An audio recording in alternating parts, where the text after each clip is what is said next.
अगर कोई आपको अपना एक दुख बताएगा तो शायद आपके पास बताने के लिए 10 दुख हो। अगर कोई अपने 20 दुख आपको बताता है तो बताने के लिए आपके पास शायद 50 दुख हो या उससे भी ज्यादा हो। कहने का मतलब ये है कि सबके जीवन में दुख बहुत सारे हैं।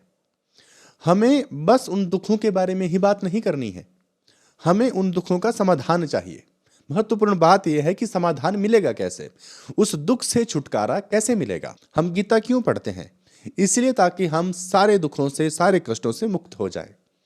भगवान श्री कृष्ण अर्जुन को भी ज्ञान इसीलिए दे रहे हैं ताकि वो अपने मोह से मुक्त हो जाए, क्योंकि मोह की वजह से ही उनको दुख का सामना करना पड़ रहा है।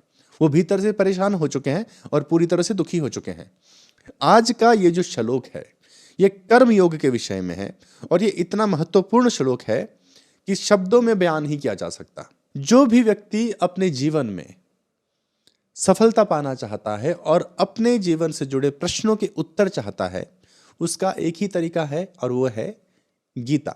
इसलिए तो भगवान श्री कृष्ण ने अर्जुन को गीता का ज्ञान दिया था। अगर ये श्लोक समझ लिया तो पूरा कर्म योग समझ में आ जाएगा और उस कर्म योग का फिर आप अनुष्ठान कर सकते हैं, उसको अपने जीवन में एग्जीक्यूट कर सकते हैं और अपने सही उद्देश्य तक पहुंच सकते हैं। तो बिना देरी किए समझते हैं हमारे इस श्लोक को, जिसमें भगवान श्री कृष्ण अर्जुन को बताते हैं कि कर्म करो और फल की चिंता मत करो। तो आज हम समझेंगे अध्याय 2 और श्लोक नंबर 47। तो झटपट पढ़ते हैं हमारे इस श्लोक को। भगवान श्री कृष्ण अर्जुन को कहते हैं, कर्मण्येवाधिकारस्ते मा फलेषु कदाचन मा कर्म फल हेतुर्भूर्मा ते संगो अस्त्व कर्मणि। अब हम इस श्लोक के जो पद हैं, जो कि बड़े महत्वपूर्ण हैं, उनका पहले अर्थ समझ लेते हैं। सबसे पहले कर्मण्येवाधिकारस्ते, सबसे पहले इसमें है कर्मणि, मतलब कर्म की बात हो रही है, ठीक है। और इसी में है एव, मतलब ही, ते, तेरा, अधिकारः, अधिकार है, यानी कि कर्म में ही तेरा अधिकार है। आगे है मा, मतलब नहीं, फलेषु मतलब फल, कदाचन कभी नहीं। अगली लाइन में मा मतलब नहीं, कर्म फल हेतुर्भूर्मा, तो पहले कर्म फल हेतु मतलब कर्म फल का कारण बनना या कर्म फल हेतु। आगे है मा मतलब मत और भूहु मतलब बन, मत बन। ते मतलब तेरी। आगे है संगो अस्त्व कर्मणि, तो अकर्मणि का मतलब है कर्म न करने में, और संग, संगह मतलब आसक्ति, आसक्ति मतलब अटैचमेंट। मां मतलब नहीं, अस्तु हो। तो इसका जो सीक्वेंस में जो अर्थ हुआ, अब हम उसको पहले समझते हैं, उसके बाद हम इसकी व्याख्या को समझेंगे जो बहुत ही ज्यादा महत्वपूर्ण है। तो इसका अर्थ ये हुआ कि कर्तव्य कर्म करने में ही तेरा अधिकार है, फलों में कभी नहीं। इसलिए तू कर्म फल का कारण मत बन और तेरी कर्म न करने में भी आसक्ति नहीं होनी चाहिए। अब हम इसकी व्याख्या को समझेंगे। तो सबसे पहले हम कर्मण्यवादी का रास्ते से समझना इसको शुरू करते हैं। कर्मण्यवादी का रास्ते, इसका अर्थ ये हुआ, भगवान श्री कृष्ण ने अर्जुन को क्या कहा कि तेरा अधिकार कर्तव्य कर्म करने में है। इसको बड़े ही ध्यान से समझना, क्योंकि इसका बड़ा ही गलत मतलब भी समझा जाता है। कृष्ण अर्जुन को कहते हैं कि तुम्हारा अधिकार कर्म करने में है, फल में नहीं है। पहले इसको समझते हैं। कर्म करने में मनुष्य का ही अधिकार होता है, बाकी योनियों का अधिकार नहीं होता है, क्योंकि जो बाकी योनियां हैं वो भोग योनियां हैं। मनुष्य ही एक ऐसा प्राणी है इस धरती पे जो अधिकार रखता है कर्तव्य करने का, जिसका कुछ कर्तव्य है। इस बात को ऐसे समझे, ठीक है। बाकी योनियों का, चाहे वो जानवर हैं, पशु पक्षी जो भी हैं, देवता दानव जो भी हैं, जितने भी योनियां बताई गई हैं, वो कोई भी कर्म करने का अधिकार नहीं रखते। अब यहां पर जो बात हो रही है कि कर्म करने का अधिकार का क्या मतलब है, तो इसको भी समझना होगा। कर्म करना क्या है? यहां पर कर्म का मतलब यहां पर है कर्तव्य से। कर्म पे हमारा अधिकार नहीं होता है। अगर आप इस बात को समझेंगे कि कैसे नहीं होता है।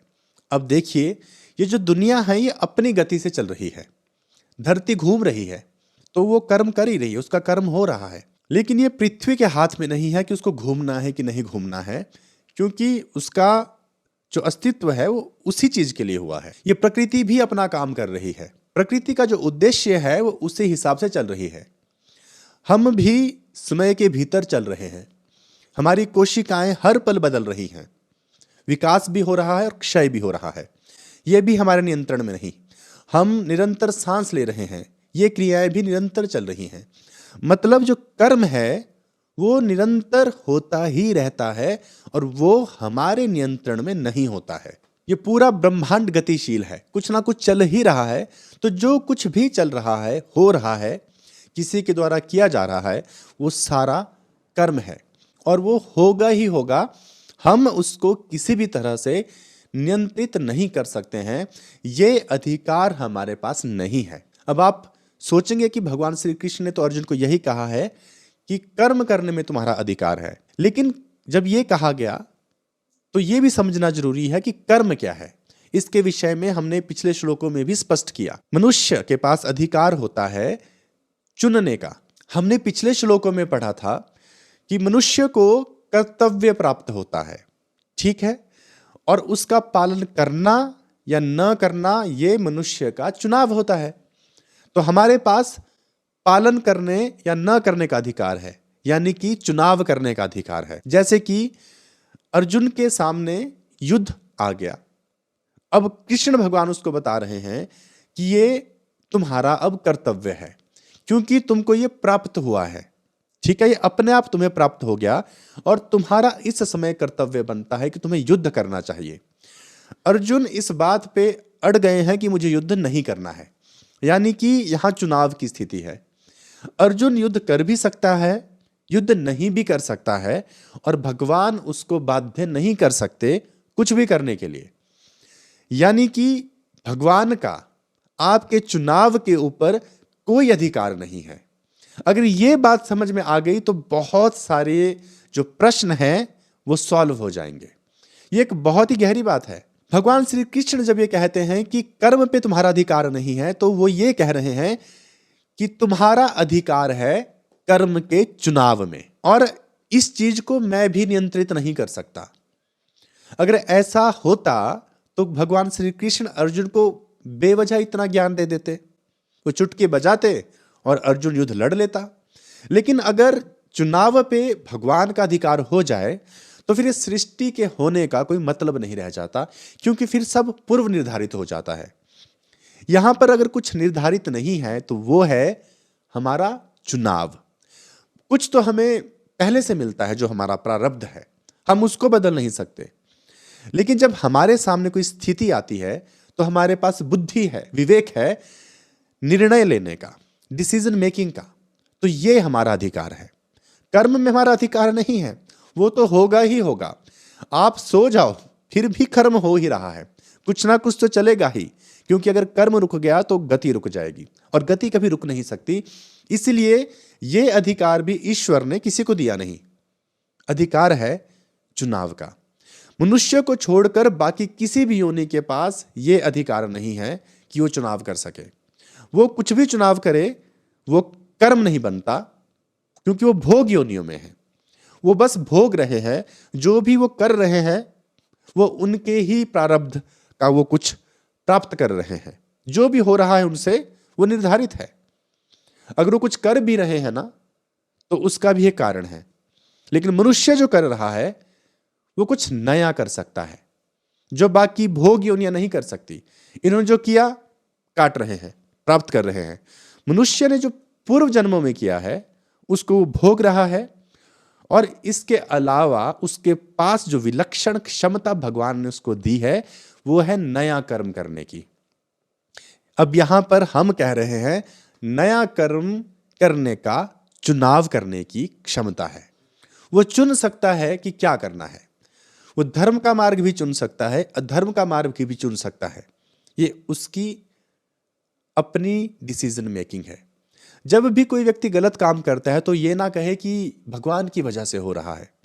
जब वो कुछ सही काम करता है तो भी ना ये समझे कि ये भी भगवान की वजह से हो रहा है। ये उसका स्वतंत्र चुनाव है। अगर भगवान के हाथ में ही चुनाव होता तो फिर महाभारत का युद्ध होता ही नहीं। जब भगवान श्री कृष्ण से ऋषि पूछते हैं कि तुमने युद्ध को नहीं रोका, क्यों नहीं रोका, तब भी कृष्ण यही कहते हैं कि मेरा अधिकार चुनाव में नहीं है। मैं समझा सकता हूं, किसी को ज्ञान दे सकता हूं, लेकिन उसके बाद चुनाव करना फिर मनुष्य का अधिकार है। तो यहां पे स्पष्ट हो जाता है कि कर्म पे तो मनुष्य का अधिकार नहीं है, क्योंकि कर्म प्राप्त होता है।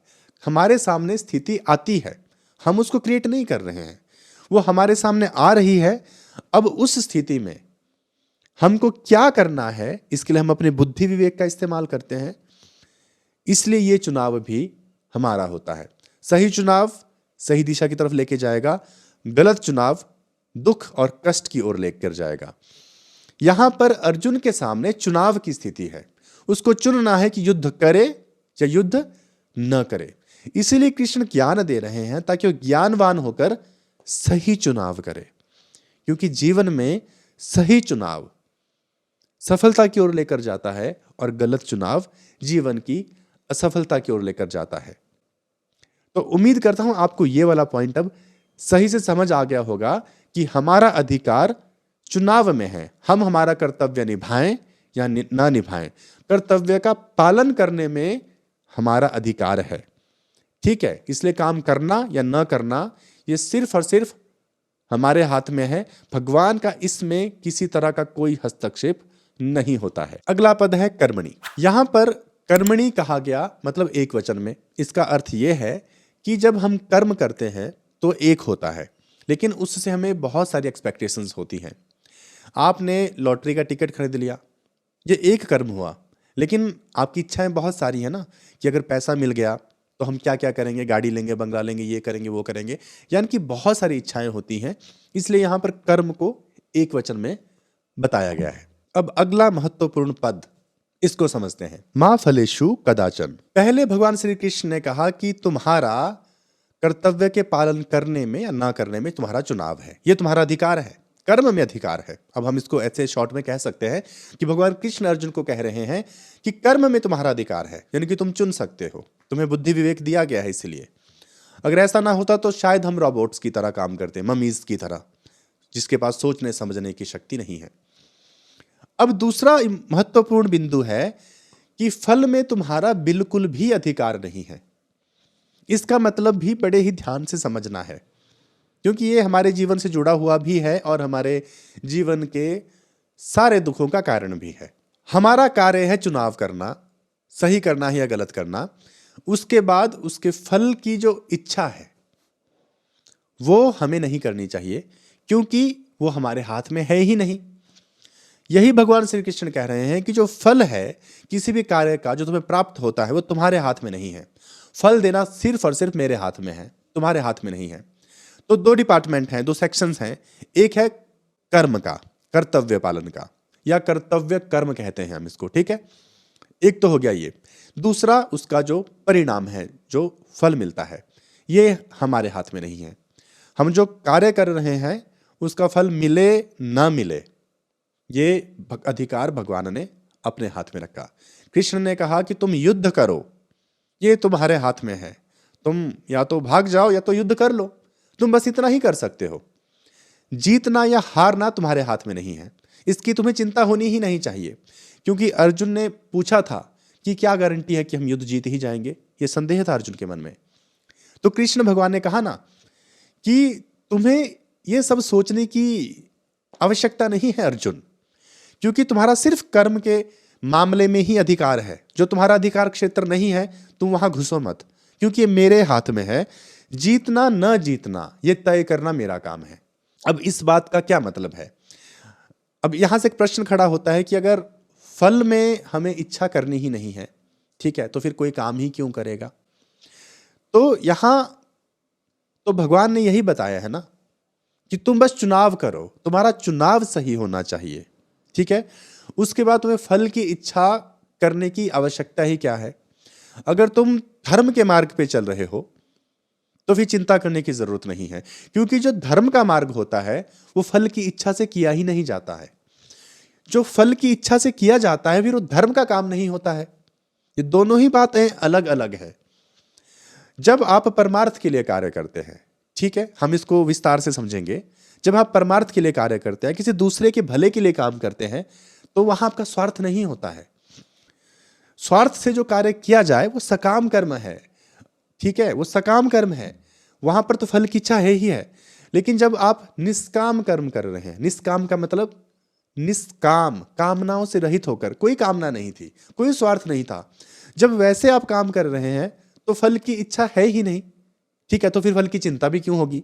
तो भगवान श्री कृष्ण यही कह रहे हैं कि जब तुम चुनाव करते हो धर्म को सामने रखकर या धर्म के लिए, ठीक है, तो फल की इच्छा होती ही नहीं, इसलिए वो निष्काम कर्म है। और जब तुम सकाम कर्म करोगे तो वहां तुम्हें फल की इच्छा होगी, ठीक है, और फल की इच्छा जो होगी उससे फिर तुमको राग और द्वेष लगेगा, पाप और पुण्य मिलेगा, और उससे तुम फिर जन्मों जन्मों के चक्र में फंस जाते हो।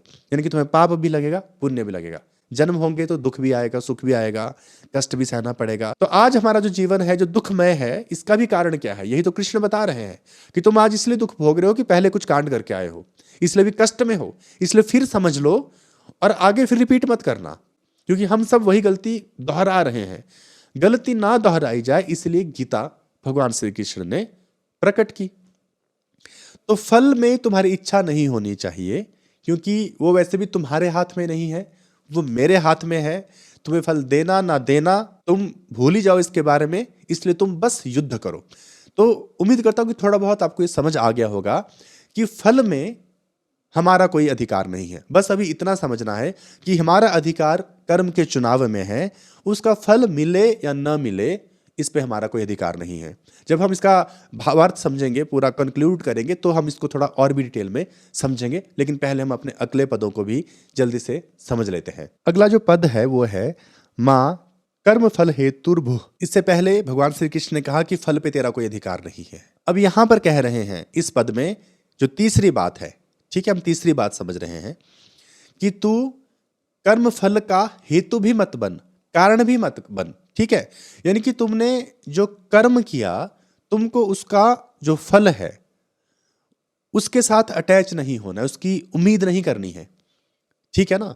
तू कारण मत बन फल का, क्योंकि मोक्ष की तरफ कौन सा व्यक्ति जाता है, जो निष्काम कर्म करता है, जो उसके फल से जो बंधन हमारा लग जाता है उससे मुक्त रहता है। क्योंकि मोक्ष मतलब छूट जाना ना संसार से, तो छूटेगा कोई कैसे, कर्म करेगा तो बंधन लगेगा, क्योंकि कर्मों से बंधन लगता है। लेकिन जब निष्काम कर्म किया जाए तो बंधन नहीं लगता, फल नहीं मिलता है उसका हमें। तो भगवान श्री कृष्ण ऐसे कह रहे हैं अर्जुन को कि तू कारण मत बन जाना फल का, यानी कि काम को ऐसे मत कर जिससे तुझे फिर बंधन का दोष लग जाए यहां पर। यानी कि भगवान श्री कृष्ण अर्जुन को समझा रहे हैं कि तू कर्म कर और निष्काम कर्म कर। यानी कि अगर आपने कोई पुण्य का काम कर दिया और आपके मन में आ गया कि देखो मैंने कितना पुण्य का काम कर दिया, भले ही आपको कोई आर्थिक लाभ वहां से नहीं मिल रहा है, लेकिन अगर आपकी बड़ाई हो रही है, मान सम्मान मिल रहा है, तो ये भी भोग ही है। आपने फिर भोगना शुरू कर दिया तो ये सकाम कर्म हो गया, या निष्काम कर्म फिर नहीं रह गया।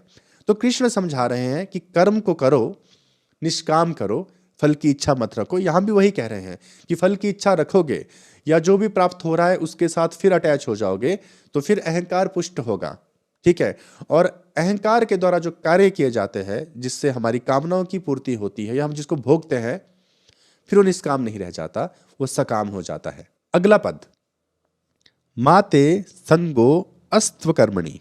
पिछले पॉइंट में भगवान श्री कृष्ण ने यह कहा था कि तुम कर्म फल का हेतु मत बनो, उसका कारण मत बनो, यानी कि फल की इच्छा मत करो, अगर सीधे से कहें।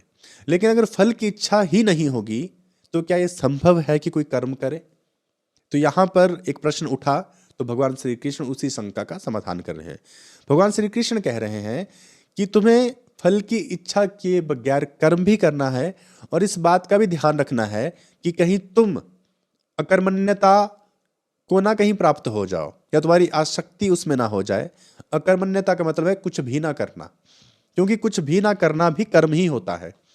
आराम फरमाना भी भोग है, खूब सोना भी भोग है, निद्रा को तामसिक कहा जाता है, ठीक है।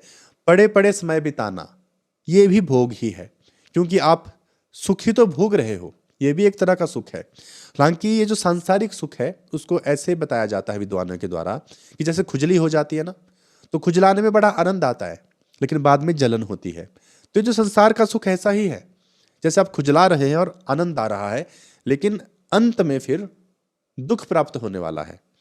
तो अर्जुन को कृष्ण कह रहे हैं कि अकर्मण्यता में मत पड़ जाना, ठीक है, कि फल की इच्छा नहीं करनी है, कर्म ही करना है। अब फल मिलेगा ही नहीं तो कर्म करें भी क्यों, और ऐसा मानकर बैठ गए कि अब हमें कुछ करना ही नहीं है, यानी कि कोई बहाना ना मिल जाए, ठीक है, किसी को भी कर्म से बचने का, कर्तव्य से भागने का। अरे जब हमारे हाथ में कुछ है ही नहीं, सब भगवान के हाथ में है, तो फिर हम कुछ करें ही क्यों। इसलिए भगवान श्री कृष्ण ने यहां पर बड़ा स्पष्ट किया है कि तुम्हें कर्म करना ही पड़ेगा, तुम उससे बच नहीं सकते हो। कर्म भी करना पड़ेगा और वो भी निष्काम। कर्म सकाम करोगे तो भी फंसोगे, और नहीं करोगे, घर में बैठ के टाइम पास करोगे तो भी तुम फंसने ही वाले हो, क्योंकि वो भी पाप है। सामने युद्ध की स्थिति है, अर्जुन भागने का मन बना रहे हैं, इसलिए कृष्ण कह रहे हैं कि बेटा ऐसा तू सोच मत, तुझे कुछ ना कुछ तो करना पड़ेगा, भागेगा तो भी तू पाप का ही भागी होने वाला है, ठीक है। तेरे सामने युद्ध है, तुझे करना ही पड़ेगा, तू बस चूज कर ले करना है कि नहीं करना। एक धर्म का काम है और एक अधर्म का काम है, तू बस चुनाव कर सकता है। धर्म का काम करेगा तो मोक्ष मिलेगा, अधर्म का काम करेगा तो पाप मिलेगा। तो हमारी स्थिति यही है, अर्जुन हम ही हैं, समाज ही अर्जुन है। हमारे सामने एक स्थिति आती है, एक कर्तव्य आता है, अब हम उसका पालन करें या ना करें, ये हमारे हाथ में है। हमने हमारे कर्तव्य का पालन कर दिया, जो हमें कर्तव्य प्राप्त हुआ, अब हम उसके फल की इच्छा नहीं रख रहे हैं, और बगैर फल की इच्छा के भी हम काम कर रहे हैं, क्योंकि अगर धर्म के अनुगत काम किया है तो आपको इच्छा होगी ही नहीं। तो यहां पर अलर्ट कर रहे हैं भगवान श्री कृष्ण कि गलत मतलब निकाल के, ठीक है, कोई विक्टिम कार्ड मत खेल लेना और घर में मत बैठ जाना, उसमें भी कोई फायदा नहीं होने वाला है। जितना आराम फरमा रहे हो वो भी भोग की श्रेणी में आता है, इसीलिए संघर्ष करते रहना ही जीवन है। इसलिए तो कहा ना, संघर्ष ही जीवन है। आराम फरमाना तो फिर भोग की श्रेणी में आ जाता है। तो हमने ये 3-4 बिंदु यहां पर समझे हैं, अब हम इसका पूरा परिशिष्ट भाव समझते हैं, इसको कंक्लूड कर लेते हैं। भगवान श्री कृष्ण क्या कह रहे हैं? भगवान श्री कृष्ण ने कहा कि तुम्हारा अधिकार सिर्फ कर्म में है। कर्म मतलब कर्तव्य कर्म, कर्तव्य कर्म मतलब कर्तव्य का पालन करने में। तुम पालन कर सकते हो तो ना कर सकते हो, लेकिन तुम्हारा धर्म है पालन ही करना, ठीक है। उसका जो फल है उसमें तुम्हारा कोई अधिकार नहीं है, और बिना फल की इच्छा किए ही तुम्हें अपना काम भी करना है, लेकिन उसकी वजह से तुम्हें अकर्मण्य नहीं हो जाना है, बेकार नहीं बैठ जाना है, तुम्हें गति करते रहना है, तुम्हें अपने कर्तव्य का पालन करते रहना है। अब यहां पर एक सवाल जो महत्वपूर्ण आता है कि निष्काम कर्म होता क्या है और हम उसको अपने जीवन में कैसे इंप्लीमेंट कर सकते हैं। मैं थोड़ा समझाने का प्रयास करता हूं कि सकाम कर्म क्या है और निष्काम कर्म क्या है। उम्मीद करता हूं आपको ये समझ में आएगा, ताकि हम अपनी लाइफ में सकाम कर्म और निष्काम कर्म को थोड़ा सा समझ सकें। मान लीजिए आप रास्ते में जा रहे थे और आपको कोई व्यक्ति मिला जिसको सहायता की बड़ी जरूरत थी, शायद उसको पैसों की जरूरत थी, उसका बटुआ कहीं खो गया था। आपने उसकी सहायता कर दी, आपने उसको कुछ पैसे दे दिए, और उसके बाद आप अपने रास्ते चले गए, वो अपने रास्ते चला गया। आपने उसको 100-200 रुपए दे दिए, उसके बाद आप भूल गए कि आपने किसी की सहायता कभी की भी थी। फिर भविष्य में कभी एक ऐसा समय आया कि आप बड़ी मुसीबत में फंस गए, आपके आगे पीछे कोई नहीं है, कोई मदद करने वाला नहीं था। अचानक से वही व्यक्ति आपके सामने आता है और आपकी मदद कर देता है, आप उस पूरी परिस्थिति से बाहर निकल जाते हो। तो आपने जो पहले किया था वो निष्काम कर्म था, यानी कि आपने किसी फल की उम्मीद नहीं की थी। आपने देखा कि आपके सामने एक व्यक्ति है जिसको सहायता की जरूरत है और आपका कर्तव्य बनता था उसकी सहायता करना। आप चाहे तो अनदेखा भी कर सकते थे, लेकिन आपने अपने कर्तव्य का पालन किया, और वहां से आपको किसी तरह की कोई उम्मीद नहीं थी। ना आपको ये उम्मीद थी कि वो आपको थैंक्स बोले, और ना ही कोई ये उम्मीद थी कि वो आपकी कोई बड़ाई करे या किसी भी तरह का आपको लाभ दे। आपने अपना काम किया और वहां से निकल गए, उसके बाद आप भूल गए। लेकिन भविष्य में उसका जो फल है वो आपको मिला, वो आपके सामने आ जाता है और आपकी सहायता कर देता है। तो ये जो प्राप्त हुआ ये आपके हाथ में नहीं था, और ना आपको उसकी उम्मीद थी, और ना ही आपने कभी ऐसे सोचा था। तो आपने जो कर्म किया वो निष्काम कर्म था। आपने अपने कर्तव्य से किसी के अधिकार की रक्षा की। आपका कर्तव्य था, उसका अधिकार था कि उसकी सहायता की जाए, तो आपने उसकी सहायता कर दी। तो यहाँ आपका भी काम हो गया और उसका भी काम हो गया। आपने कर्म किया लेकिन उसके बंधन से आप यहाँ मुक्त हो गए। अब यहाँ से एक और बात निकलती है कि हम जब कर्म करते हैं तो या तो कामनाओं के अधीन रहकर करते हैं या तो कामनाओं के अधीन रहकर नहीं करते हैं। इसका दूसरा उदाहरण यह है कि आप बाजार से फल खाने को लेकर आ गए। मान लीजिए आप आम का फल लेकर आ गए, आपने फल खा लिया। अब इसके बाद आपके पास दो चुनाव हैं, ठीक है। आप या तो उस फल की जो गुठली है उसको उठा के सड़क पे फेंक दो, ठीक है, या आप ये सोच सकते हो कि इसको फेंकना क्यों है, बर्बाद क्यों करना है, कहीं बाहर जाकर थोड़ी दूरी पर जाके मैं इसको दबा देता हूं, ठीक है, शायद लग जाए। और वैसा करके आप चले गए, आप भूल गए। कुछ समय के बाद आप जाते हैं और देखते हैं वहां पर आम का वृक्ष लग चुका है। अब आपको उसकी उम्मीद नहीं थी, आप भूल ही गए थे कि कभी आपने गुठली भी कहीं दबा कर रखी है, तो वहां से फल निकल गया। आपने किसी भी कामना की इच्छा के लिए वो नहीं किया था, तो वो भी निष्काम कर्म है, क्योंकि वहां पर कोई कामना नहीं थी। दूसरा उदाहरण ये है कि आप फल लेकर आते हैं, फल खा लेते हैं, अब गुठली को आप दबा देते हो अपने आंगन में ही, ताकि यहां से कल को वृक्ष निकलेगा और उससे हम फल खाएंगे। ये सकाम कर्म है। आपने कर्म किया लेकिन कामनाओं से पूर्ण होकर। अब यहां पर एक समस्या ये आती है कि अब जब आप कामनाओं से जुड़े हुए हैं, अब आपने जो गुठली बो दी है, अब आप हर दिन जाकर देखेंगे कि पौधा निकला या नहीं निकला। कुछ कुछ समय के बाद आप जाकर देखेंगे कि पौधा निकला या नहीं निकला।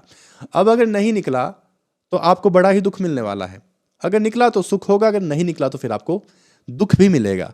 यानी कि अगर सुख की उम्मीद है तो दुख के लिए भी तैयार रहना पड़ेगा। अब दूसरे उदाहरण में जहां गुठली बोकर चले गए थे, वहां कोई उम्मीद नहीं थी, विदाउट एक्सपेक्टेशन आपने कोई काम किया था। तो ये है निष्काम कर्म करने जैसा कुछ, जहां बिना कामनाओं के, बिना स्वार्थ के, बिना उम्मीद के काम हुआ, वो निष्काम कर्म है। और वहां फल की इच्छा नहीं थी। जैसे हमने आम के पेड़ का उदाहरण लिया वहां पर, ठीक है, गुठली का बोना और रास्ते में किसी की मदद कर देना, क्योंकि हमारा कर्तव्य था मदद करना, तो हमने मदद कर दी। अब जब आपने मदद कर ही दी है तो वहां फल की इच्छा थी ही कहां पर। तो उम्मीद करता हूं ये जो हमने छोटे छोटे उदाहरणों से इसको समझने की कोशिश की, इससे कुछ तो आपको समझ आया ही होगा। और अगर आप ज़्यादा समझना चाहते हो तो आप खुद भी पढ़ सकते हैं, खुद भी अध्ययन कर सकते हैं, और आपको ये धीरे धीरे जरूर समझ में आएगा। तो आज के इस श्लोक में हमने बड़े ही महत्वपूर्ण बिंदु समझे और हमने समझा कि इस श्लोक का अर्थ क्या है। अर्थ यही है कि जो कर्तव्य प्राप्त हो जाए उसका पालन करेंगे तो धर्म होगा, पालन नहीं करेंगे तो अधर्म होगा। ये चुनाव ही हमारे पास है, हम बस इसी अधिकार का इस्तेमाल कर सकते हैं, और वो हमें बुद्धि विवेक से करना है। और बुद्धि भी सही निर्णय ले सके, इसके लिए हमें ज्ञान की आवश्यकता है, इसके लिए हमें गीता की आवश्यकता है। गीता में जो ज्ञान है उसको अपने भीतर उतार लेना है, ताकि हम सही निर्णय लें, निष्काम कर्म करें और कर्म फल से सदा सदा के लिए मुक्त हो जाएं। तो आज के इस श्लोक में इतना ही। वीडियो पहले से ही भी बहुत लंबा हो चुका है, लेकिन इससे कम इसको नहीं किया जा सकता था। तो अब हम मिलेंगे हमारे अगले वीडियो में अगले श्लोक के साथ। तब तक के लिए आप अपना ख्याल रखिए।